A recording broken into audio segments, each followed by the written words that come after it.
इसके बाहर भी नहीं ला सकते और इसके ऊपर भी नहीं चढ़ा सकते, क्योंकि इसकी हुदूद जो है वो इतनी। अब इसके अंदर देखें, जिस तरह से आपको बताया शहबाज साहब ने कि यहाँ पर जहाँ पूरा खाली है ये, लेकिन इस शख्स ने इसको पूरे तरीके से लोड किया हुआ है। हालांकि ब्रीफ किया गया है तमाम मिलों को कि किस तरह से इसको लोड करके लाना है, और बाकायदा सांबा ट्रैफिक पुलिस की जानिब से मुहिम एक चलाई गई पूरी, लेकिन इस पर अमल नहीं हुआ। इस पर अब एक्शन हो रहा है और इस गाड़ी को बंद किया जाएगा।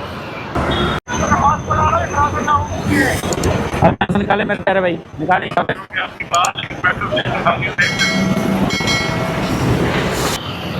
अच्छा अनवर साहब, इसको क्यों रोका गया है? इसको रोका गया सर, ये जो जंगला है ना इसका, इसकी नंबर प्लेट नज़र नहीं आ रही। इसने ये डेकोरेशन वगैरह लगाई हुई है। दूसरा ये जंगला जो ये लगाते हैं ना, ये एक्सीडेंट में बहुत नुकसान करता है, लोगों का नुकसान करता है, इनका कोई नुकसान नहीं होता, लोगों का नुकसान करता है। तो सबसे बड़ी वजह तो ये है कि ये जो नंबर प्लेट के सामने इसने कवर किया हुआ है कि नंबर प्लेट का पता नहीं चलता। दूसरा ये लैंड विलेशन में आ रहा था, फास्ट लैंड इस्तेमाल करता हुआ, जिसकी वजह से इसको रोका गया है।